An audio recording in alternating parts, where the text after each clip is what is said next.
Agora é o momento da palavra, das escrituras, irmãos. Queria pedir que você abrisse sua Bíblia em Gênesis 10. E assim nós vamos continuar aqui a exposição, com muito temor ao Senhor. Gênesis capítulo 10.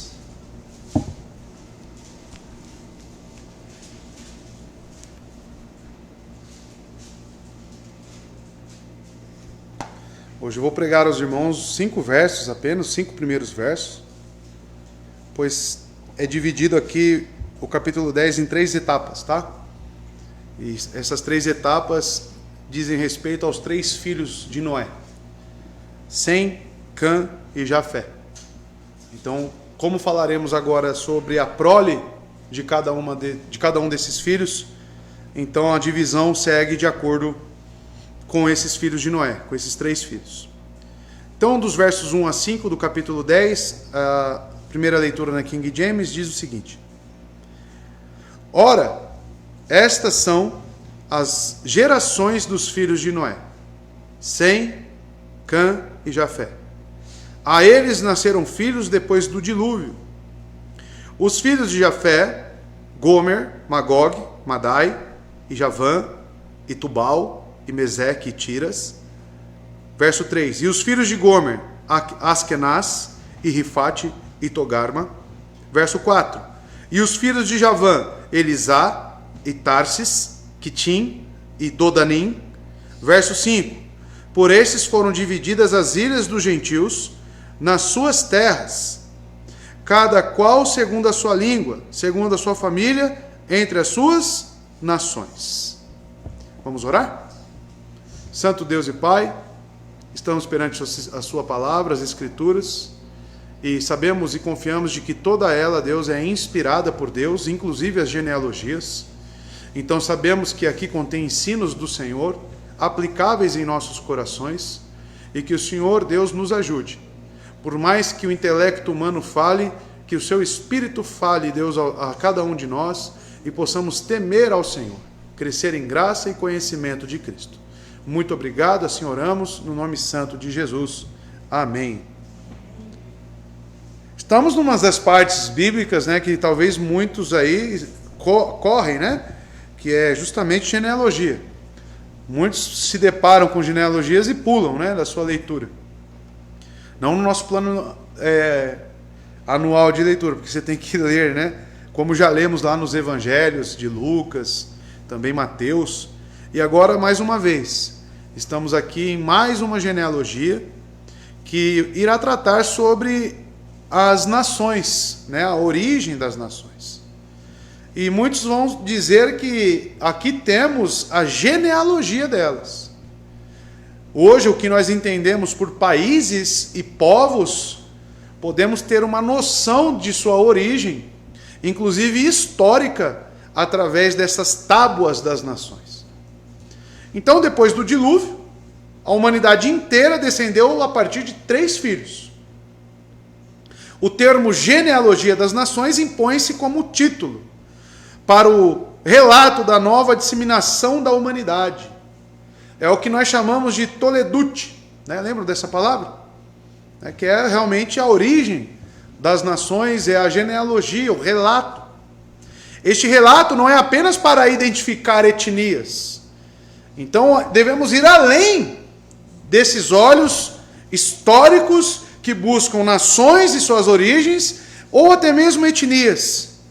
Na verdade, esse Toledute nos serve para vermos os cumprimentos das promessas de Cristo, e principalmente de Deus, a qual disse a esses homens, esses filhos de Noé: frutifiquem, repovoem a terra, sejam férteis. O próprio Deus Criador, então, impulsiona a multiplicação das nações por toda a terra. Então, ao ler essa genealogia, nós temos que enxergar Deus movendo todas as coisas. Nós temos que observar que é daqui que todos os povos surgirão, e inclusive a semente prometida que é Cristo. Deus está então movendo o curso da história, movendo essas pessoas, abençoando com a multiplicação e a fertilidade de suas mulheres e homens, para que assim ele se cumpra Cumpra-se então os seus planos. O capítulo 10 de Gênesis é único, irmãos. É uma literatura antiga, sem paralelo, mesmo até entre os gregos.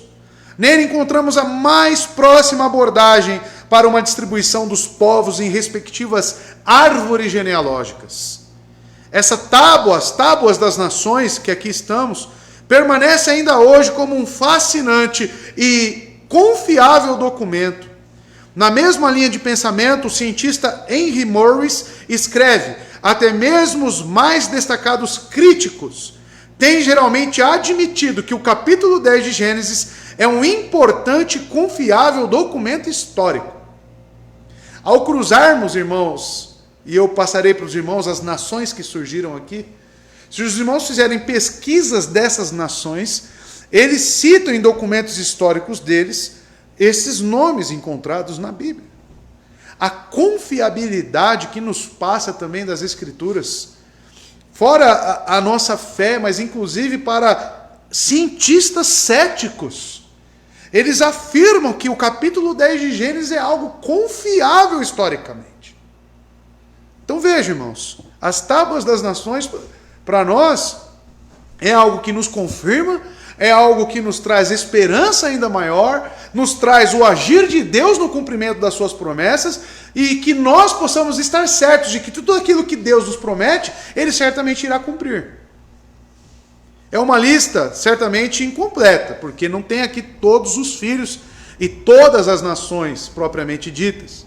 A listagem não está completa, uma vez que não encontramos menções de nações importantes, como Edom, Amon, Moabe, mas são nações também, povos. E além disso, o fato de haver 70 nações na lista sugere que sua organização pode ser intencionalmente artificial. Pois havia também 70 pessoas na família de Jacó quando esta foi para o Egito. E o Senhor Jesus enviou 70 discípulos para pregar a palavra. Por fim, é difícil identificar algumas dessas nações e dar-lhe nomes modernos, né? Ou seja, o que eu quero destacar para os irmãos é que essa lista aqui, ela foi escrita por Moisés tendo um objetivo. Moisés não colocou aqui todas as nações que surgiram, mas ele colocou aquelas principais a qual direcionaram o curso a qual ele pretende explanar, que é o curso da redenção. Desses 3 troncos surgiram nações que repovoaram a terra. 70 nações são representadas aqui. 14 oriundas de Jafé, veremos hoje. 30 de Cã, o filho que foi amaldiçoado. E 26 de Sem, aquele a qual recebeu a promessa, recebeu a bênção de Noé. Como diz Braumer, não se trata de uma sequência de gerações de pai para filho, mas do relato de como as nações se espalharam pela terra. É curioso que, das 3 primeiras famílias da humanidade, trata-se primeiro de Jafé, que é o que veremos hoje, e de Cã, em segundo, deixando o campo livre, por último, para a história de Sem. E isso é feito com intenção por Moisés. Ele fala das 2 últimas para deixar campo livre no final para Sem, a qual recebe um destaque maior, porque de Sem virá a nação hebraica, a nação judaica, virá Abraão, virá as promessas, o povo pactual de Deus. Então veja que tudo aqui é construído e elaborado para se destacar o plano redentivo de Deus. As genealogias bíblicas foram elaboradas por motivações teológicas e não apenas históricas. E a nossa motivação aqui é justamente cavar esse texto para encontrar essas motivações teológicas. Lembramos que não são genealogias apenas, mas, amados, o propósito aqui teológico, doutrinário, é mostrar desenvolvimento da história da salvação, o cumprimento das promessas de Deus, destacar os atributos do nosso Deus, traçar a linhagem da promessa, a descendência da mulher, a semente prometida até chegar em Jesus Cristo. Esse é o propósito das genealogias na Bíblia. Todas elas terminam com Jesus Cristo. E é isso, amados, que nós temos que ter em mente ao entrar nessas genealogias. Entender os planos redentivos do Pai. E para isso vamos adentrar. E hoje veremos aqui, como é o título da minha mensagem, Jafé e os seus descendentes. No verso 1, temos as seguintes palavras, utilizando a João Ferreira de Almeida agora, a ARA, revista atualizada. Estas, pois, são as gerações dos filhos de Noé, Sem, Cão ou Cã e Jafé, aos quais nasceram filhos depois do dilúvio. Então veja, irmãos, primeira coisa, estas são, pois, as gerações dos filhos de Noé. Nós percebemos que existe uma certa conectividade com o precedente, porque começa aqui, ora, é acrescentado aqui uma conjunção, na versão da João Ferreira de Almeida, estas pois, ou seja, isso tem a intenção de nos conectar com o texto anterior. E o que nós vimos anteriormente? Ele proferiu as bênçãos, ele proferiu sobre cada um desses 3 filhos o que seria a história da redenção no que seguiria, em suas proles. Tanto que Cã tem o seu filho, o neto de Noé amaldiçoado, Canaã. E nós vimos da onde que surgiram grandes povos que habitaram na terra prometida e que foram conquistados posteriormente pelo povo judeu. Lembrando que este livro de Gênesis foi escrito na peregrinação de Moisés, nos 40 anos de deserto. E ele então para nas planícies de Moabe, se não me engano, e ali ele explana para os israelitas o que realmente está aqui. Os povos que estão habitando na terra prometida. E de que contém promessas de que o povo judeu conquistaria aquela terra. Então tudo aqui tem uma intenção por detrás do escritor. Moisés quer ratificar que aquele povo é um povo escolhido, que aquele povo contém as promessas de Deus. E assim também na genealogia. A genealogia deles, irmãos, é de grande utilidade para mostrar a origem de várias nações do mundo, de onde eles surgiram, e por quem eles foram fundados, refutar a pretensa antiguidade de algumas nações, como egípcios, caldeus, chineses e outros, que apontam para pessoas particulares, ou seja, a nossa nação ela surgiu de outra linha. Não. Aqui nós temos realmente a gênese das nações. Quem deveriam ser a sede da igreja de Deus por muitas eras? E de quem o Messias deveria surgir, vemos aqui.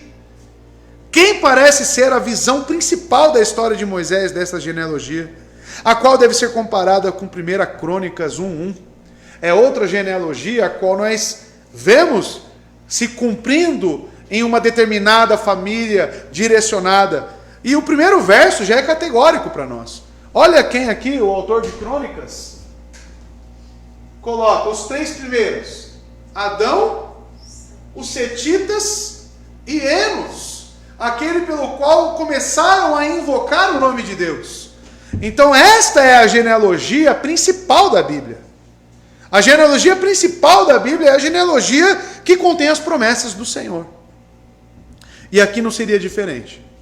Ele começará por Jafé, partirá para Cã e deixará, como disse, campo livre para Sem.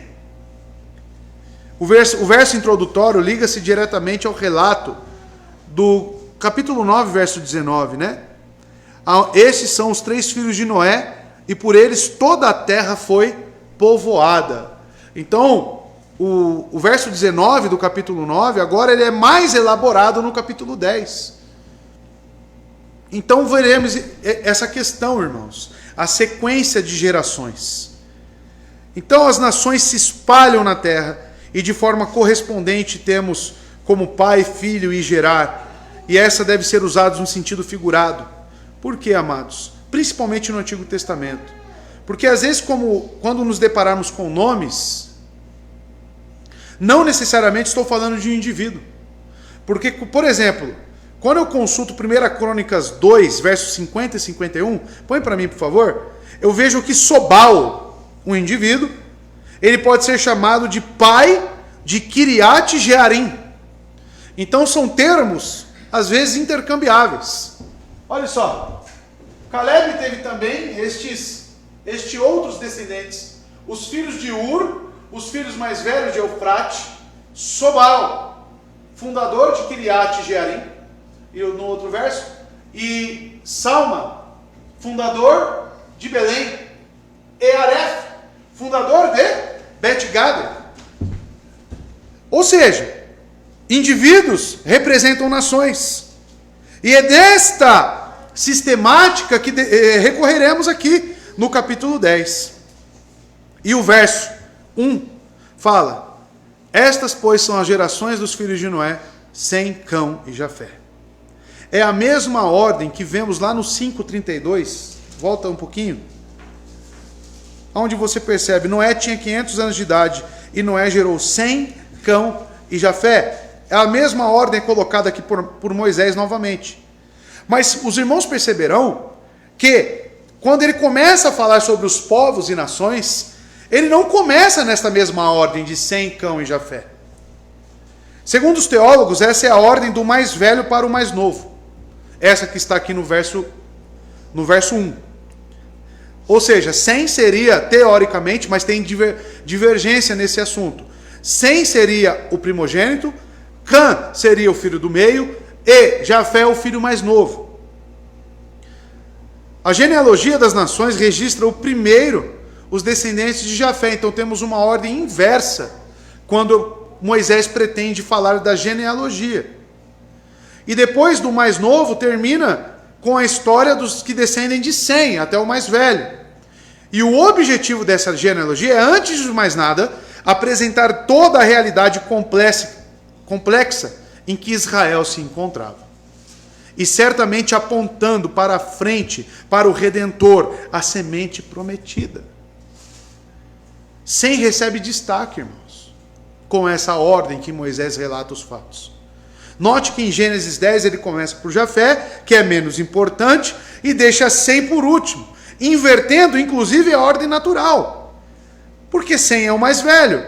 Por que faz isso? Porque terminar Gênesis 10 com a descendência de Sem é o mais viável. Por quê? A história de Gênesis 12 já abrirá com a história de Abraão. Gênesis 11 falará sobre a Torre de Babel.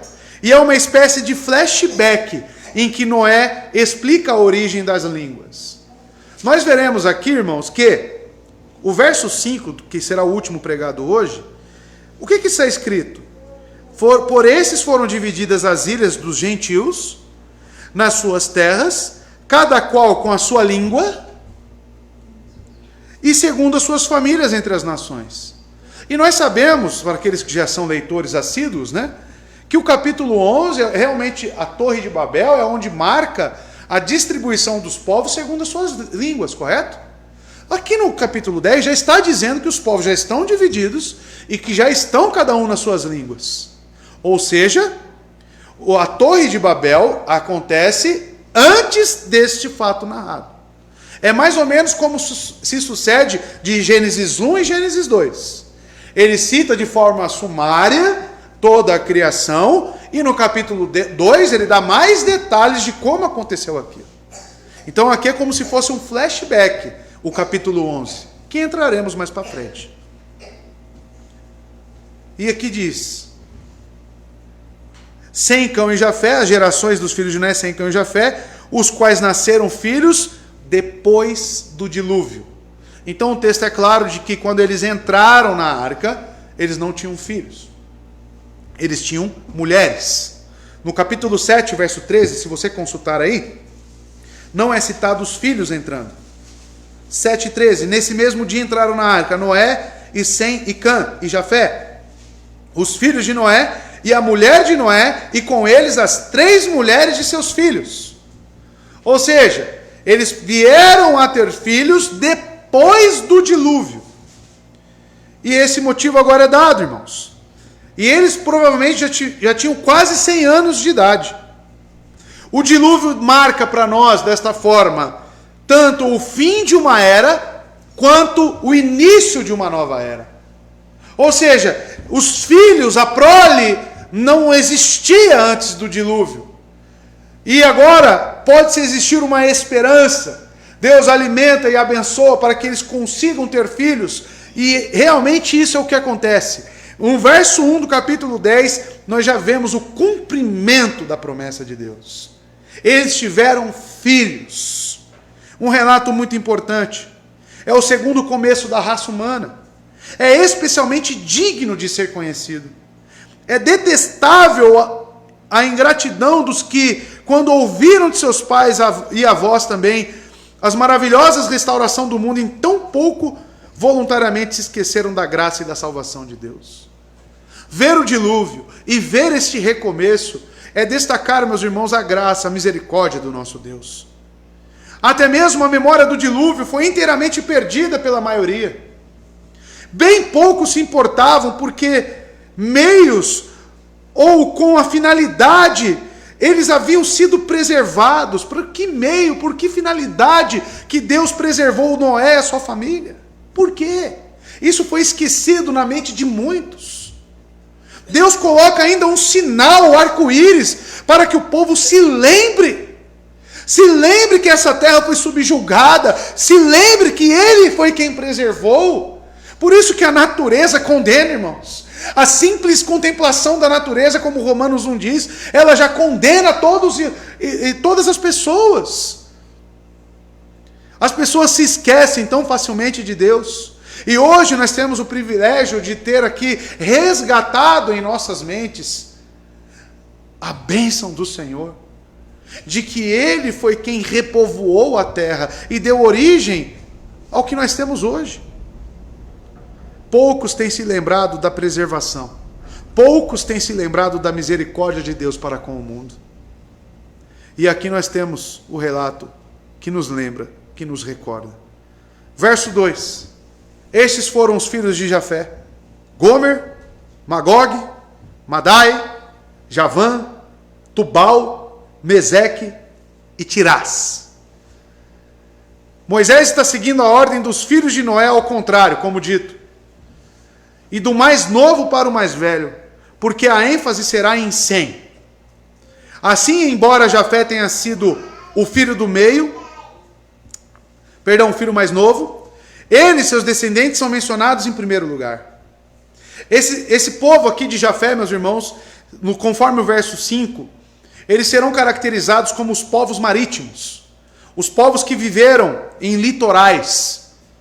Ilhas colocadas no verso 5 não devem ser entendidas como ilhas propriamente ditas, arquipélagos, não, mas sim como terras banhadas com o oceano ou com águas.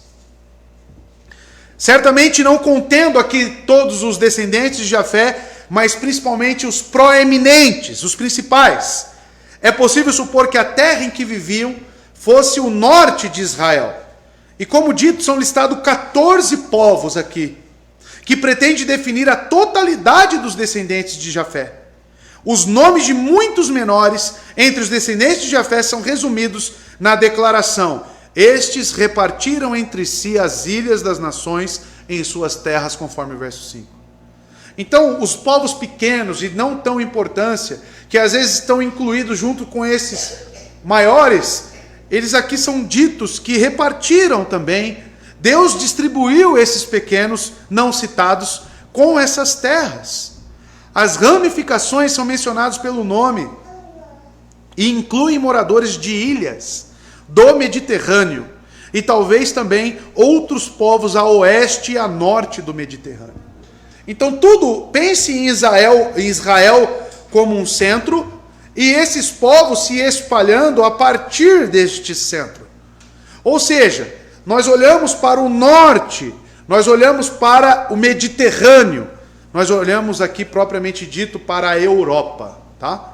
Quando eu citar para os irmãos Ásia Menor ou esse norte mediterrâneo, eu estou falando de regiões da Europa ao qual são banhadas pelo mar Mediterrâneo, tá?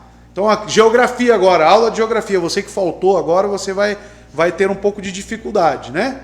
Olhar o mapa mundi, olhar lá para a Europa. O que tem lá no meio da Europa? Tem o mar Mediterrâneo, correto? Que banha a França, banha muitos ali países. Por exemplo, a Itália, né, também é banhada por esse mar Mediterrâneo. E é sobre esse local geográfico que nós estamos falando. Que a descendência de Jafé migrou. como veremos. A descendência de Jafé é marcada então como as nações gentias, ou gentílicas, né? Que se assentaram ao norte e também oeste da terra de Canaã, as quais viriam a ser nações que representariam os confins da terra, para a maior parte dos judeus no Antigo Testamento. Inclusive no Novo Testamento, quando nós vemos Atos capítulo 1, verso 8, Cristo falando, e tem um significado para um judeu este termo, confins da terra, mas receberão poder quando o Espírito Santo descer sobre vocês, e serão minhas testemunhas em Jerusalém, em toda a Judéia e Samaria, e até os confins da terra. Este termo, para um judeu, era caracterizado como terra gentílicas, ou seja, povos além de Israel. A própria comissão de Atos 1 abrange então os descendentes de Jafé. Cristo tem um propósito com esses povos. A distribuição na terra também tem um propósito para com Deus. É como se Deus aqui já estivesse planejando a longo prazo a ramificação, o espalhar do evangelho por dentre essas nações. E é interessantíssimo, porque realmente, se nós pararmos e pensarmos que o evangelho veio dos judeus, e ele veio se espalhando, se ramificando para a Europa, subindo, e da Europa foi se espalhando, chegando até mesmo na Inglaterra, e pensando como Batista, eles vieram para os Estados Unidos, para a América do Norte, e da América do Norte desceram para cá. Ou seja, o cristianismo para nós, aqui, latinos-americanos ou da América do Sul, veio de onde? Nasceu deste berço Israel, se ramificou para a Europa e veio justamente para nós. Assim como desceu também ali para a região da África, enfim.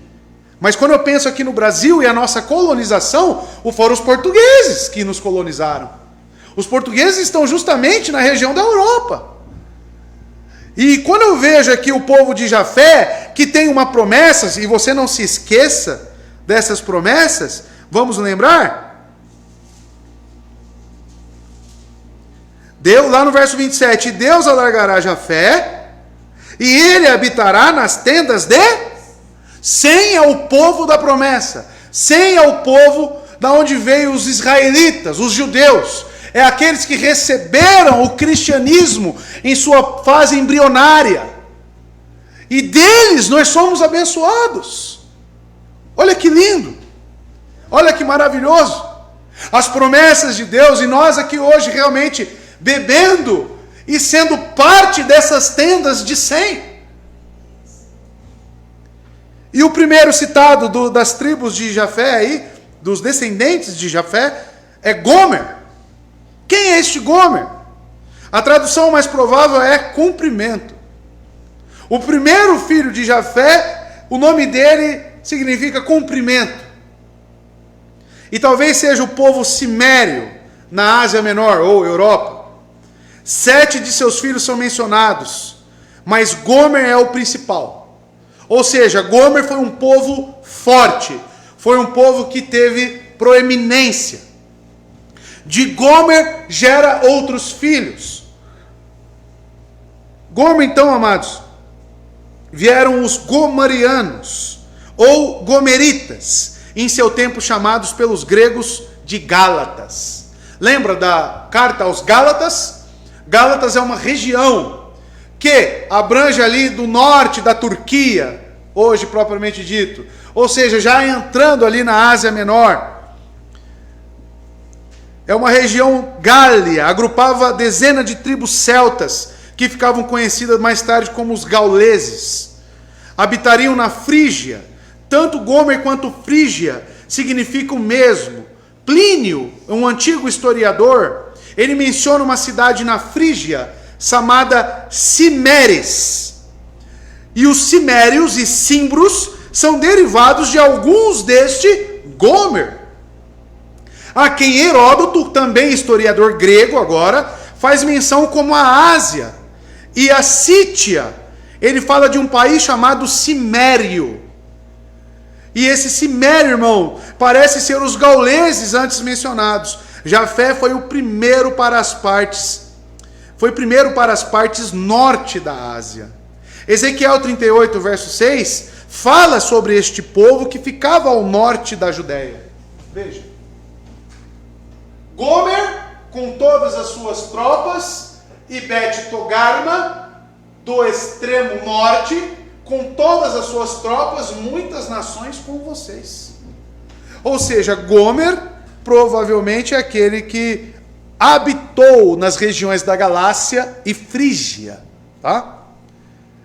No Novo Testamento nós vamos ver a missão de Paulo na plantação das igrejas, e nós vemos Frígia sendo citado, nós vemos também essa região dos Gálatas, Galácia, e é justamente a região para a qual Gomer, filho de Jafé, se estendeu e foi alcançado pelo Evangelho.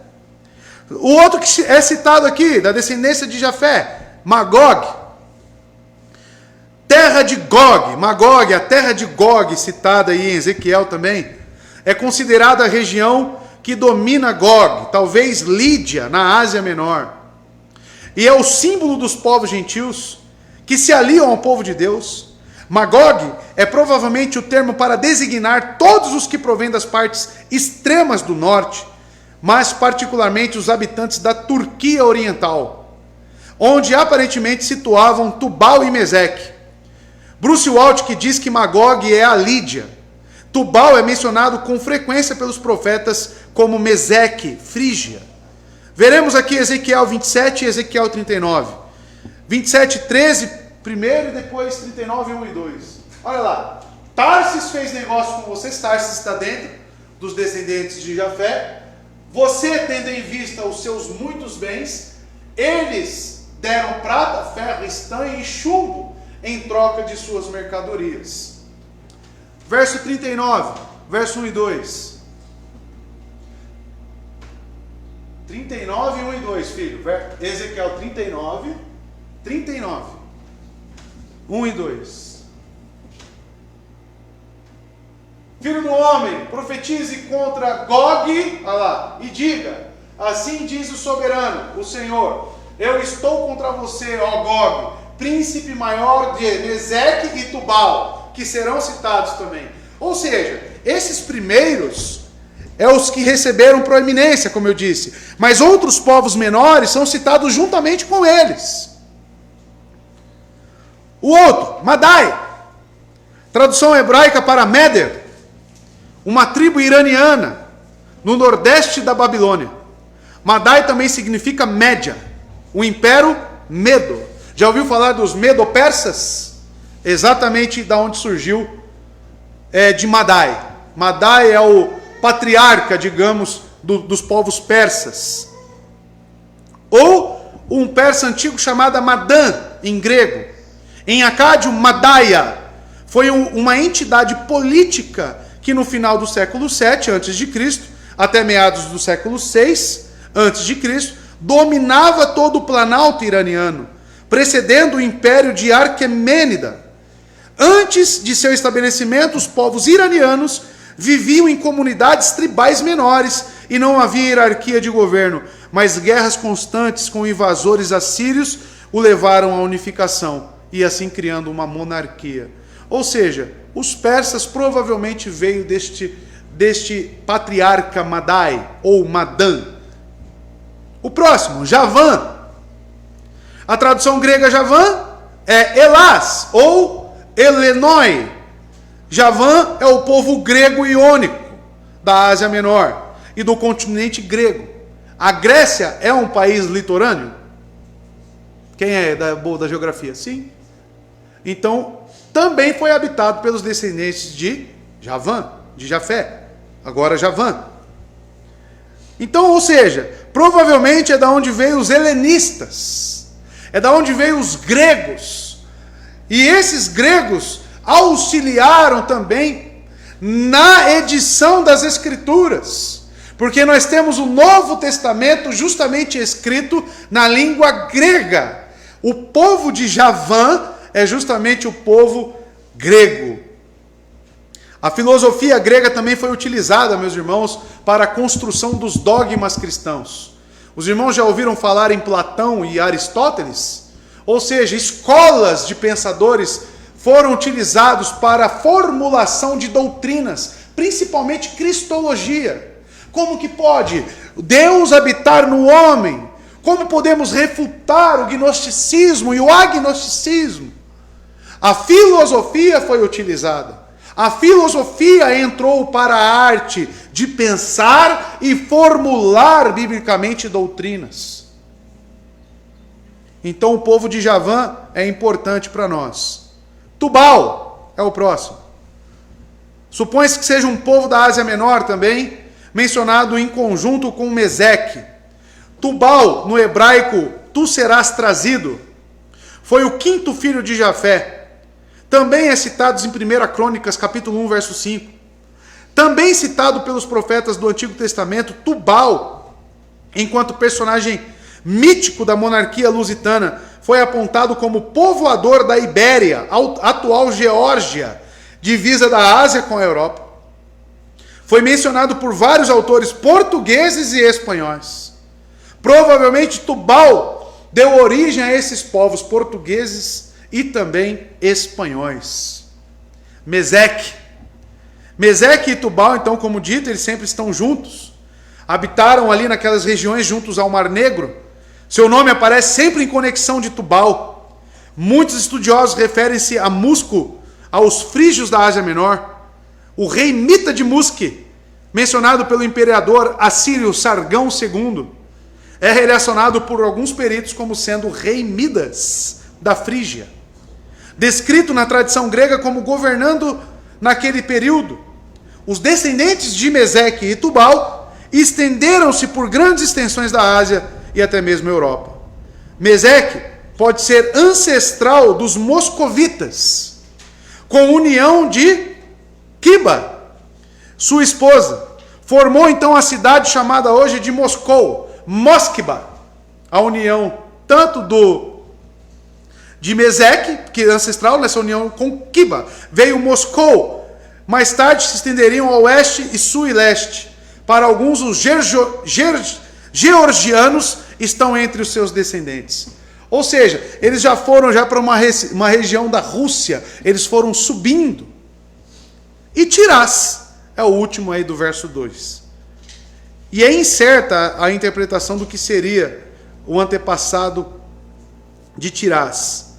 Então veja, é provável que Tirás relaciona-se com os tircenos gregos, que viviam nas ilhas do mar Egeu. Há quem pense que eles possam ter sido os etruscos, mas há também quem relacione com a Trácia.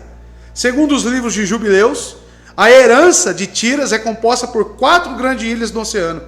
Alguns estudiosos têm especulado que seus descendentes estiveram entre os componentes dos povos do mar, conhecido pelos egípcios como Tursha e pelos gregos como Tirsenoi, que habitam na região da Península Itálica, que compreende as modernas regiões de Toscana, Lácio e Umbria. É uma aula de geografia. Um professor de geografia estaria assim, ó, já aqui agora. Que talvez esses nomes aqui não fiquem tão claro porque você não foi um estudante tão, como eu não fui, tão apegado em geografia e olhar o mapa e ver aonde que está, quais são as cidades. Mas aqui está para nós, amados, a origem e a expansão desses povos. Verso 3. Os filhos de Gomer: Akenaz, Rifate e Togarma. Então aqui Gomer, ele é repetido por quê? Como eu disse, ele recebe proeminência, ele foi um povo forte, um povo populoso, e dele surgiu outros. De Gomer veio quem? Segundo o verso 3, Askenaz. Askenaz é tido como sitianos. Ficava nas possíveis cadeias de montanhas de Cáucaso, perto dos mares Negro, Mar Negro. Também na Frígia, ou Troade, onde havia uma cidade chamada Ascânia, e onde ficavam as ilhas ascanianas. O Mar Negro é o mar que separa a Ásia da Europa. Pode ter sido perto da Armênia, amados, para ser mencionado como Mini e Armênia. Esse povo de Askenaz é o que nós conhecemos hoje por Armênia. Jeremias 51, 27 cita Askenaz, das nações convocadas contra a Babilônia. Veja, Jeremias 51, 27. Ergam o estandarte na terra, toquem a trombeta entre as nações, preparem as nações para o combate contra ela. Quem? Babilônia. Convoquem contra ela estes reinos, Ararat, Mini e Askenaz. Nomeiem um comandante contra ela, lancem os cavalos ao ataque com um enxame de gafanhotos. Askenaz entra aí então como esses povos que se expandiram e habitaram aí provavelmente a Armênia. O próximo, Rifate. Povo não identificável. Esse aqui foi difícil. Esse aqui os teólogos não têm como cravar propriamente dito. Mas Rifate provavelmente viveu em Anatólia ou Turquia também. Flávio Joséfo diz que os refataíns que vieram, eles são pataflagônios, um povo da Ásia Menor, perto do Ponto da Ásia. De modo que ele estabeleceu perto do seu irmão Askenaz. Talvez sua posteridade sejam os arinfeus ou rifeus, que habitaram perto das montanhas de Rifaim. E por último aqui do verso 3, Togarma. Chamado aliado de Gog. Leram no texto lá? Gog e Togarma andavam juntos. Seja um país a norte de Alta Mesopotâmia. Togarma situado em Carquemes, próximo ao rio Eufrates. Togarma, que tinha seu assento no norte da Judéia. Sua posteridade são os frígios.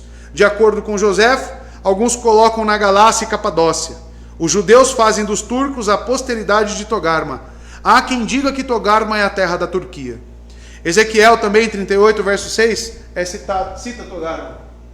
38, 6. Gomer, olha lá.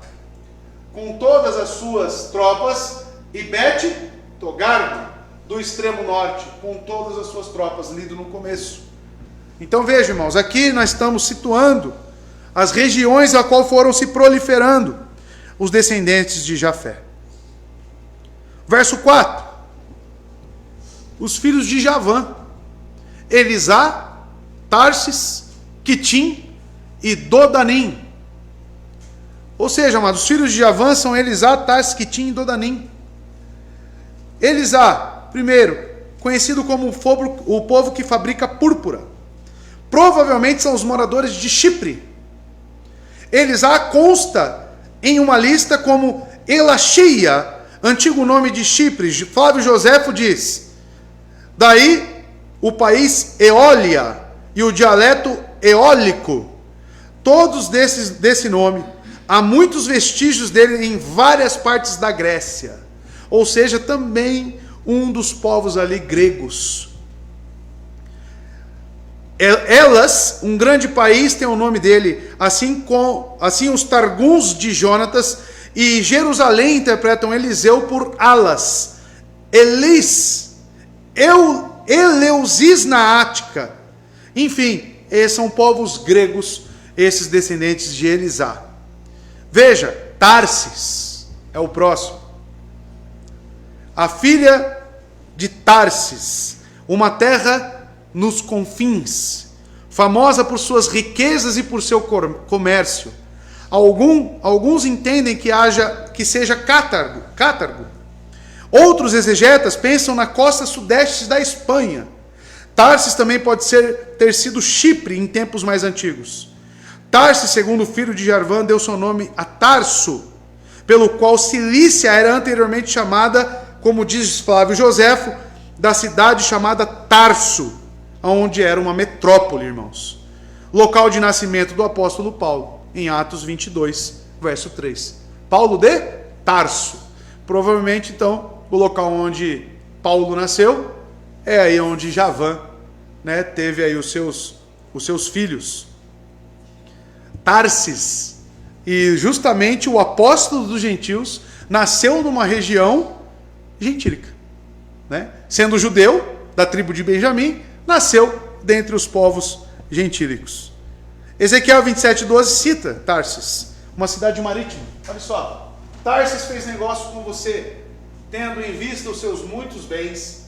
Eles deram prata, ferro, estanho e chumbo em troca de suas mercadorias, né? Tarsis, justamente esta mesma aqui que é descendente aí de Javã, né?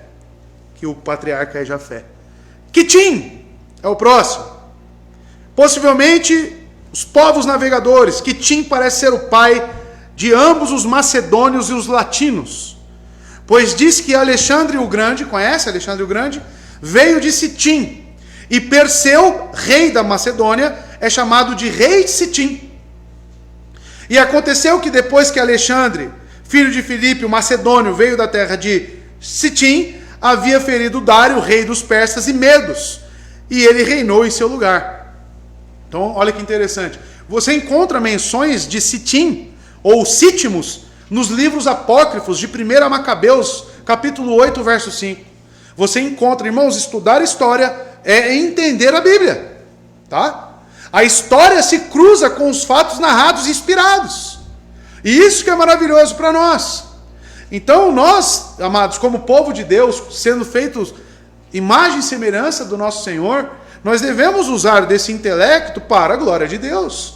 E quando eu tenho informações extras bíblicas que são citadas na palavra de Deus e é desconhecido para mim, isso demonstra o quê? Que eu preciso me aprofundar mais, talvez em história, talvez em geografia. Porque esses nomes, eu sei, como um leitor da Bíblia, como você, que a leitura do Antigo Testamento, principalmente dos profetas, que cita muito dessas cidades, mas quem que é esse povo, né? Mas quem que é esse nome estranho aí? Targum, Gog, Magog. O que isso está querendo dizer? Será que é um demônio? Né? Será que é um espírito imundo? Não, é um povo, é uma nação. Tá? Então, às vezes, nós precisamos o quê? Pesquisar um pouco mais. Ter uma leitura acompanhada de livros de geografia e história. Olha só, a Bíblia leva você a conhecer história, hein? Quem diria, né, irmão? O último, do verso 4. Idodanim. Só é possível explicar este nome se mudarmos uma consoante, passando a ler Itodanim, em vez de Dodanim. Dodanim parece ter sido os troianos de Anatólia e os habitantes de Rhodes, ou Rhodes, ilha do mar Egeu. Em 1 Crônicas 1:7, pode pôr para a gente, Maurício, por favor? Ele é chamado de Rodanim. Então a palavra D e a palavra R, elas são difíceis na transliteração hebraica para a nossa língua. Então a palavra traduzida na Septuaginta, Rodianos, é utilizada, que levam alguns a pensar na ilha de Rhodes, como sede dos habitantes dela, como sua posteridade, e deste homem, Dodanim. 1 Crônicas 1:7 está lá na genealogia. Esses foram os filhos de Javã, olha lá, Elisá, Tarsis, Quitim e Rodanim. Essa genealogia do capítulo 10 de Gênesis, você deve ler em conjunto com 1 Crônicas, irmãos, o capítulo 1. Porque você cruzando, você vai ver que cita muito desses nomes. Então as duas genealogias batem, tá bom? E verso 5 e último, para nós aqui. Por esses foram repartidas as ilhas das nações nas suas terras, cada qual segundo a sua língua, segundo as suas famílias, entre as suas nações. Então, por estas foram repartidas as ilhas das nações nas suas terras. Eles se tornaram, então, os povos marítimos, o povo que habitou os litorais. Na linguagem de hoje, né? Os caiçara, né? Eu, quando morava em Santos, o povo falava, está virando caiçara? Né? Por quê? Porque eu morava no litoral. Não sei se isso tem uma conotação de ser maconheiro também, não sei. Né? Porque o povo gosta de falar, todo caiçara, né? Não estou dizendo que é, né? Quem está assistindo. Não é isso, mas o povo gosta de falar, né? Geralmente surfista, né? Gosta lá de mais de uma prainha, né? Uma musiquinha no litoral, enfim. O povo aqui, os descendentes de Jafé, foram justamente os povos que ocuparam ali na Ásia Menor e Europa, toda aquela região ali que é banhada pelos mares. Então, amados, os países cercados de água. Mas como é comum os hebreus, de quem Moisés é o escritor dessa história, como um hebreu, chamava todos os lugares além do mar Mediterrâneo, ou qualquer outro que foram para o mar, como realmente os habitantes de ilhas. Então, eles olhavam, o povo hebreu, para aqueles que iam para essas regiões como habitantes de ilhas. Por isso que ele diz aqui, Moisés, no seu relato, por estes foram repartidas as ilhas. Tá? Essa é uma visão judaica. Além disso, as palavras às vezes significam países. Portanto, deve ser traduzida aqui, como é por alguns, os países dos gentios. Ou seja, é justamente como é que está a versão King James, no verso 5. Por esses foram divididas as ilhas dos gentios. Tem mais alguma versão que está assim aí? Ilhas dos gentios?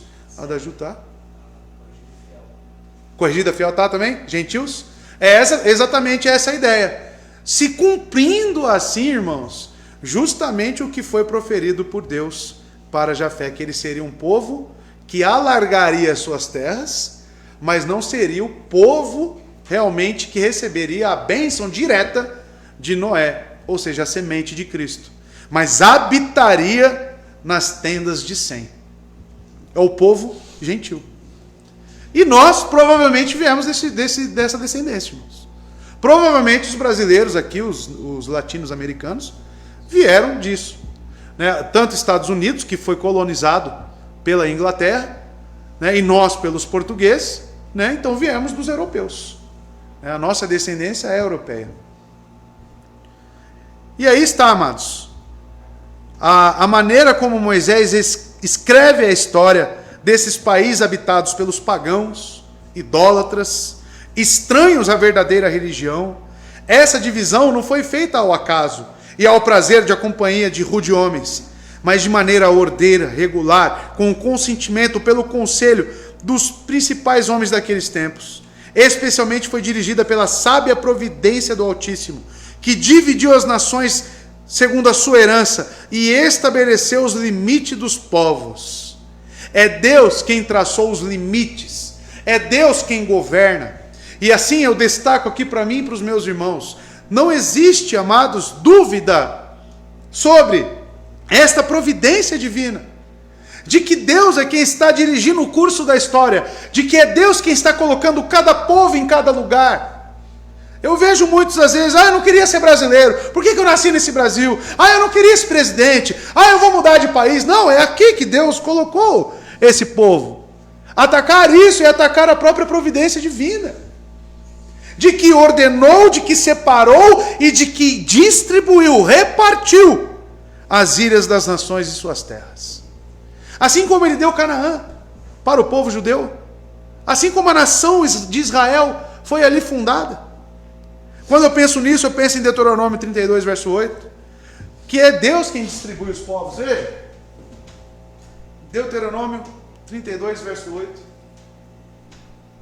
Quando o Altíssimo deu às nações a sua herança, quando dividiu toda a humanidade, estabeleceu fronteiras, olha lá, dividiu toda a humanidade, estabeleceu fronteiras para os povos de acordo com o número dos filhos de Israel.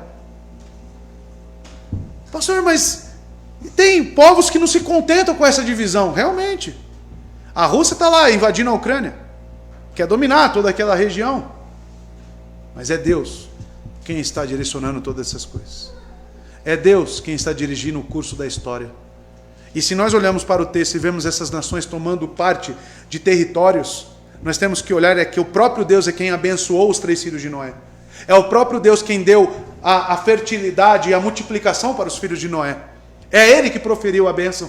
E agora é Ele quem está realocando, colocando cada povo no seu determinado lugar. Esse país sempre vai dar errado porque foi colonizado pelos portugueses. Quem nos colonizou foi um bandido, veio fugido de Portugal. Não queria. Irmãos, tudo isso foi ordenado, tudo isso foi direcionado pela vontade soberana de Deus. E graças a Deus porque o Evangelho nos alcançou nesta nação. Graças a Deus porque ainda temos liberdade religiosa. Graças a Deus porque temos a Bíblia, a qual o povo de Sem preservou, o povo de Sem escolhido com a fé. E hoje podemos habitar nas tendas de Sem. Hoje podemos conhecer o caminho da salvação, mesmo sendo lusos brasileiros, vamos dizer assim. E segue o texto para encerrar. Cada qual segundo a sua língua, segundo as suas famílias, segundo entre as suas nações. Cada qual segundo a sua língua, segundo as suas famílias, entre suas nações. O versículo 5 afirma claramente que esta lista está baseada não só em divisões familiares, mas em distinções nacionais e linguísticas. Ou seja, este verso, o final do verso 5, diz para nós que tudo já estava dividido. Tudo aqui já ocorreu. E não só em nível nacionais, mas também linguísticos e também as famílias. Então, quem é que determinou a família pela qual você vive hoje? A qual você nasceu? O próprio Deus. As famílias, as línguas, os povos, as nações, está no controle soberano de Deus. É aquela história, né, de Romanos 9. Não, aí não está falando do indivíduo Esaú, está falando de uma nação. Pois bem, justamente. Jacó também veio uma nação, né? E essa nação, ela é determinada se estará no agrado de Deus ou não. Deus não escolhe apenas indivíduos, Ele pode escolher nações para si, como Ele escolheu Israel para si. E assim, amados, Ele dirige o curso de toda a história. Quem vai deter a promessa? Quem não vai? Porque algumas famílias conhecem do Evangelho, são aguerridas porque receberam a fé. Por que outras não? Porque não receberam a fé. Assim como Cã não recebeu a fé. E toda a sua prole foi determinada para os fins e propósitos soberanos de Deus. Assim como a de Sem, que recebeu a fé, recebeu essa habilidade, dom de Deus de invocar o nome dele, como outras não. Então, amados, isso mostra o que é dito sobre a divisão de países, e os filhos de Jafé é por antecipação. E isso, embora relacionado, não foi feito até depois da confusão das línguas, uma vez que a partição foi feita de acordo com as diferentes línguas dos homens. Ou seja, o próximo capítulo, que fala sobre a Torre de Babel, é antecedente ao que estamos aqui vendo hoje. Tá? Então, para que se exista essa divisão aqui de nações, línguas, deve ter ocorrido, tem que ter ocorrido o relato da Torre de Babel. Então, nem sempre você vai ver os capítulos da Bíblia em ordem cronológica. Tá? Então, devemos tomar atenção quanto a isso, ter atenção quanto a isso. E uma curiosidade aqui, amados, é que é a primeira vez que aparece na Bíblia a palavra nações. Uma referência aos gentios. Vem do hebraico goim, uma distinção que já existia na época de Moisés, quando escreveu. Vejamos que se cumpriu a profecia em relação a Jafé, sendo o pai dos gentios, sobre a profecia de que ele habitaria nas tendas de Sem. Não temos certeza como se cumpriu historicamente isso, mas algo é certo. Os gentios foram evangelizados, nós somos a prova disso. Ou seja, a palavra de Deus já se cumpriu em nossas vidas. Isso é maravilhoso. E olhando para os europeus, amados, sabemos que os jafitas, ou seja, filhos de Jafé, ocuparam toda essa região da Europa. Nunca tiveram muito contato com os semitas, até que um semita chamado Saulo de Tarso foi lá pregar o evangelho para eles. A Europa e a Ásia Menor foram regiões em que Paulo realizou suas 3 viagens missionárias. Nesse sentido, os jafitas vieram para as tendas de Sem. Eles foram abrigados na igreja, nas tendas de Sem. A entrada dos gentios na igreja é o cumprimento desta profecia proferida a Jafé, por Noé, para o seu filho Jafé. Portanto, esses são os descendentes de Jafé, os povos marítimos que ocupavam a Ásia Menor e a Europa. E para encerrar, eu gostaria de ler Isaías 42, verso 1 a 4. E aqui é uma profecia messiânica, tá? Aqui está falando justamente sobre Cristo em Isaías 42. Eis o meu servo, a quem sustento, o meu escolhido, a quem tenho prazer. Porei nele o meu espírito, e ele trará justiça às nações. A palavra utilizada aqui para nações é justamente essa que traz sentido de povos gentios. E continua, vai até o verso 4. Não gritará, nem clamará, nem erguerá a voz nas ruas, nem quebrará o caniço rachado, e não apagará o pavio fumegante. Com fidelidade fará justiça. E verso 4, não mostrará fraquezas, nem se deixará ferir, até que estabeleça a justiça na terra. Em sua lei, as ilhas porão sua esperança. As ilhas é justamente aí a palavra, os gentios, tá? Então veja que o plano redentivo de Deus sempre envolveu os gentios, desde o Antigo Testamento. A visão dos judeus sectária de que apenas a salvação era para os judeus era uma visão de uma interpretação errônea das Escrituras. Os próprios discípulos, achavam que Cristo tinha que ser um monarca, tinha que ser aquele que habitasse em Jerusalém. Quem que você vai colocar à direita, quem que você vai colocar à esquerda? Isso era uma falta de compreensão bíblica sobre o plano redentivo da história. E veja que, olhando para Isaías 42, Jafé aqui, toda a sua descendência, estão ali nos planos. Não que ele salvará todos, mas que os povos ali seriam alcançados pelo Evangelho. E isso, amados, nos traz um conforto, nos traz uma certeza de que Deus nos ama, de que se você ouviu do Evangelho e está com Ele, é porque Ele planejou isso antes da fundação do mundo. E todo o curso da história envolve os seus eleitos. Tudo é feito para o bem daqueles que amam a Deus. Até mesmo uma guerra, até mesmo uma situação onde nosso país esteja afundando, tudo colabora para o bem daqueles que amam ao Senhor. Eu, apenas para ilustrar um pouco isso, encerrando já minhas palavras, eu acompanho aí as notícias, e eu vi um supermercado lá, e as pessoas, assustadas com o preço das coisas, começaram a cantar, aquele hino: posso crer no amanhã, porque Ele vive. Então, amados, nós não sabemos os propósitos de Deus, e às vezes Deus leva uma nação às profundezas realmente, nas crises, justamente para trazer para perto aqueles que são seus. E nós devemos passar por tudo isso, crendo, confiando, analisando aqui como que Ele agiu no curso da história, e aonde nós estamos hoje. E pensar que Deus é soberano, que Deus ama os seus eleitos, e Ele cuidará de nós. Assim como cuidou dos descendentes de Jafé, a qual Ele prometeu que habitaria nas tendas de Sem, e veio lá Paulo, um semita, Paulo de Tarso, ou Saulo, e evangelizou a eles, cumprindo-se assim as promessas de Deus. Que Deus te abençoe. E você se apegue, e semana que vem falaremos um pouco sobre a descendência amarga de Cã, de quais povos surgiram da maldição ali daquele filho iníquo de Noé. E por fim falaremos da abençoada descendência de Sem. Que Deus abençoe os irmãos. Tenham um ótimo dia do Senhor e vamos orar pela palavra ministrada e que tenha aplicação nos nossos corações.